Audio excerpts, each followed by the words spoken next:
మేఘమాలని చెప్పబోయే అంశం ప్రపంచీకరణ అనువాదం.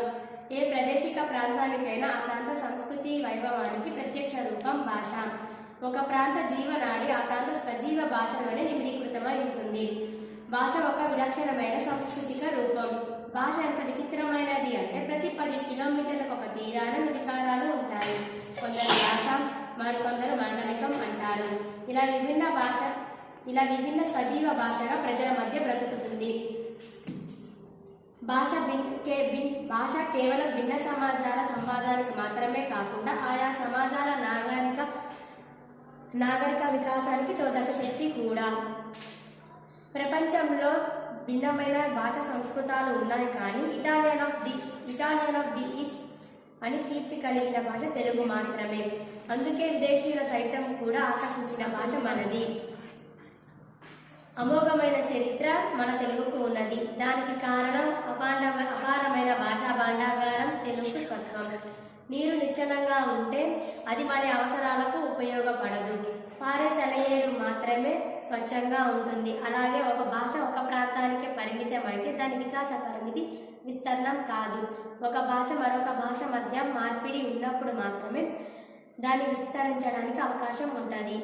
ఈ విస్తరణం వేగవంతం చేసింది ప్రపంచీకరణ అనే భావన. భూమి అరచేతిలో ఇమిడిపోయిన కాలాన భాష చట్టాలను విస్తరిస్తున్న కాలంలో ప్రపంచీకరణ అనువాద చర్య ప్రసంగికతను సంపాదించుకున్నది. మిగిలిన అంశం కావేరి కొనసాగిస్తుంది. అనేక రంగాల మీద తనదైన ప్రభావాన్ని చూపుతుంది. ప్రపంచం అరచేతిలోనే ఇమిడిపోయిన నేపథ్యం అనేక శాస్త్ర, సామాజిక, సాంస్కృతిక పరికల్పన, భావజాల వ్యాప్తి కోసం అనువాదం ఒక చారిత్రక అనివార్యం అయినది. ఈ నేపథ్యంలోని అనువాదం కేవలం ఒక స్వాతంత్రం వైవిక్తి. ప్రపంచీకరణ నేడు మంచి జీవితంలో అన్ని భాషలను కనిపిస్తుంది. దాని ప్రభావం పడని విభాగం లేదంటే ఆశ్చర్యం లేదు. ప్రపంచం చరిత్ర నిండా మనిషి తన ఉనికి అవసరం కోసం ఈ నెల 4 చెరువుల్లో తిరిగాడు. నాటి బానిస సమాజం నుండి మనిషి ఆధునికునిగా మారే క్రమంలో ప్రపంచం నలుమూలల మనిషి ఆధునికునిగా బ్రతకడానికి అనువైన ప్రాంతం కోసం చేసే ప్రయాణంలో వలస ఒక ప్రధాన భాగమైంది. మనిషి తన కోసం, తన జాతి కోసం, కుల మత ప్రాంత విస్తరణ కోసం తనకు అనువైన ప్రాంతం తిరిగాడు. ఇంతటితో నా పేరు విజయ. సామాజిక శాస్త్రాల మీద అనువాద రంగ ప్రభావం. ప్రపంచంలో ఒక ప్రాంతం యొక్క దోష, నుడికారం, సంగీతం, సాహిత్యం, సంస్కృతులు, కళలు వేరొక రాష్ట్రం లేదా ప్రాంతాల వారికి అర్థం కావాలి అంటే అనువాదం అవసరం. ఈ అనువాద ప్రక్రియ భాష పుట్టినప్పటి నుండే ఉన్నప్పటికీ విద్యాలయాల్లో శాస్త్రీయంగా అధ్యయనం చేయడం అనే ప్రక్రియ ఆలస్యంగా ప్రవేశం జరిగింది. ఈ ప్రక్రియ 1970లలో మొదలైనప్పటికీ 1980 నాటికి విశ్వవిద్యాలయాల్లో ప్రవేశం జరిగింది. గిడంటౌరి మోనాటికల్ యూజీని నైనా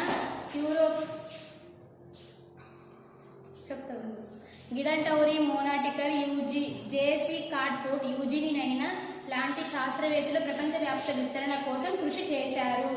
ఈ విధంగా యూరోపియన్ విశ్వవిద్యాలయాల్లో కెనడా, కాన్పోర్టు, Africa, Brazil, China, America, India లాంటి దేశాల్లో అనువాద ప్రక్రియ